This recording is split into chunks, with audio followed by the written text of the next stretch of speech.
Welcome to 15-minute battles, where we demolish history's biggest conflicts in just 15 minutes. We dive deep into the world's most pivotal military clashes, from the ancient battlefields of Marathon to the complex strategies of modern warfare. The leaders, who were the legendary generals and forgotten heroes commanding the troops, and finally, the outcomes. If you love history, military strategy, and learning something new quickly, you are in the right place. Hit that subscribe button and ring the bell so you never miss another historic clash. Ever wondered what happens when two kings, two empires, and two vastly different armies clash on a battlefield not of their choosing?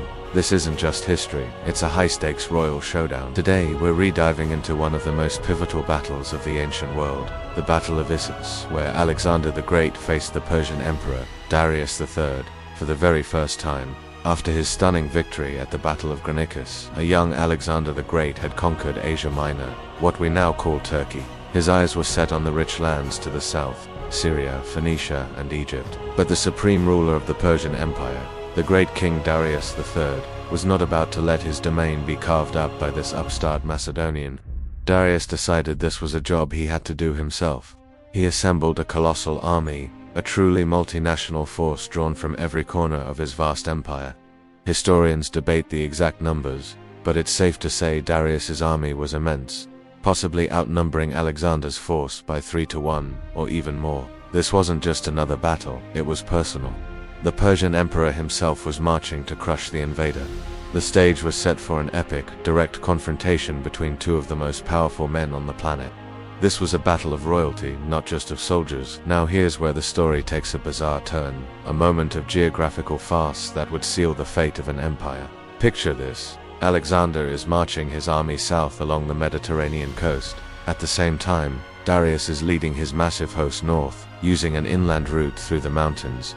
In a strange twist of fate, the two armies completely missed each other, marching past one another like ships in the night. Darius soon realized his error. He turned his army around and descended from the mountains, emerging on the coast right behind Alexander. He had successfully cut the Macedonian supply lines, trapping them.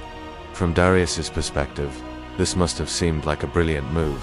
He had Alexander exactly where he wanted him, but his choice of battlefield, the narrow coastal plain of Issus, would prove to be a catastrophic strategic blunder. The plain of Issus was a tight corridor of land, squeezed between the sea on one side and rugged, impassable mountains on the other. For a smaller, more disciplined army like Alexander's, this was a dream scenario.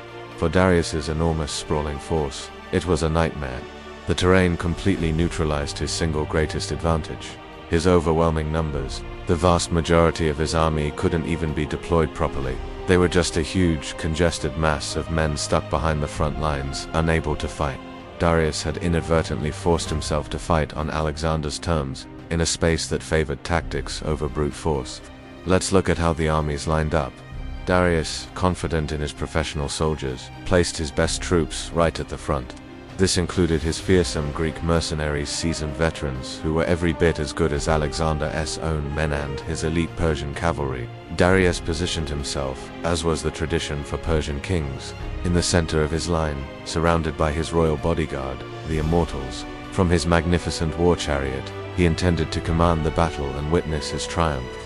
Across the field, Alexander deployed his army with his typical methodical genius. The heart of his force was the legendary Macedonian phalanx, a wall of spears that formed the center of his line.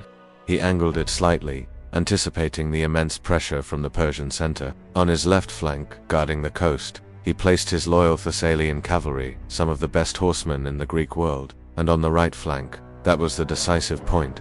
There Alexander placed his elite heavy cavalry, the companions, and at their head, ready to lead the charge himself, was Alexander. This was his signature move, leading from the front, taking the greatest risks, and inspiring his men to follow him into the jaws of death. The two kings were now just a few hundred yards apart, and the fate of the world hung in the balance. The battle began. A small river, the Panaris, trickled across the battlefield, creating a muddy obstacle for the advancing Macedonians. The phalanx, the core of Alexander's army, struggled to maintain its formation as the men waded through the water and scrambled up the opposite bank, all under a hail of Persian arrows. On the Persian right wing, their heavy cavalry launched a powerful charge against Alexander's left. pinning down the Thessalian cavalry in a desperate struggle.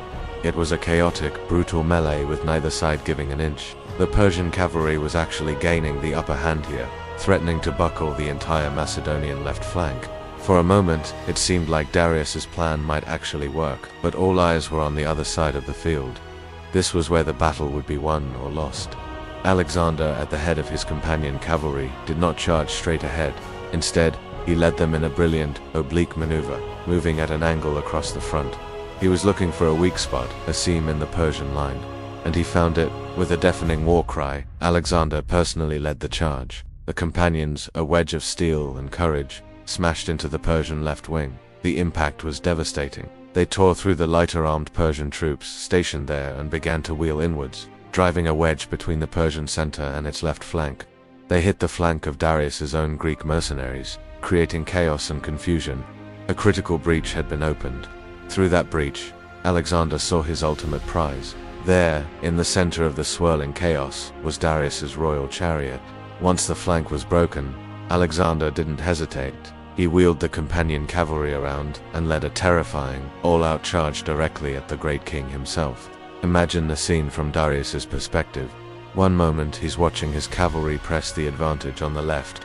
The next, his own flank has evaporated, and a whirlwind of Macedonian horsemen is thundering directly towards him, led by the wild-eyed king of Macedonia. He saw his own royal bodyguards, the supposedly invincible immortals, being cut down. He saw Alexander, a figure of fury and destiny, getting closer and closer. Darius panicked. In a moment that would forever stain his legacy, the great king of Persia, the ruler of the known world, turned his chariot and fled the field at top speed. He abandoned his army, his honor, and even his own family to save his skin. The effect was instantaneous and catastrophic. As soon as the Persian soldiers saw their king's chariot racing away from the battle, their morale shattered. The flight of the king triggered a general rout. The entire massive Persian army dissolved into a panicked mob, every man for himself. What had been a battle became a slaughter, as the disciplined Macedonians pursued and cut down the fleeing Persians for miles. In the aftermath, Alexander's men discovered a prize far greater than any battlefield treasure. In the abandoned Persian camp, they found Darius's magnificent baggage train, filled with unimaginable wealth, but more importantly, they captured Darius's entire royal family. His mother, Sisagombes, his wife Statera, and his young children. Alexander, in a famous gesture of magnanimity, treated them with the utmost respect and honor, not as captives, but as royalty. The Battle of Issus was a monumental victory for Alexander. While it was unto the final end of the Persian Empire that would come later at Gaugamela was a devastating psychological blow. It proved, beyond any doubt, that Macedonian tactics, discipline, and leadership could overcome sheer, overwhelming numbers. By capturing the royal family, Alexander had seized the emotional heart of the Persian Empire. He held Darius's honor in his hands, severely weakening the king's authority among his own people. The victory at Issus secured Alexander's control over all of Asia Minor and opened the door to Syria, Phoenicia, and Egypt. It was a masterclass in strategy, courage, and opportunism, and a defining moment in Alexander's legendary conquest of the East. Thanks so much for watching. If you enjoyed this deep dive into ancient warfare, make sure to hit that like button and subscribe for more epic history. And that wraps up today's 15-minute battle. If you want to master more moments of military history in less time, make sure you hit that subscribe button right now. Thanks for watching, and we'll see you for the next 15-minute battle.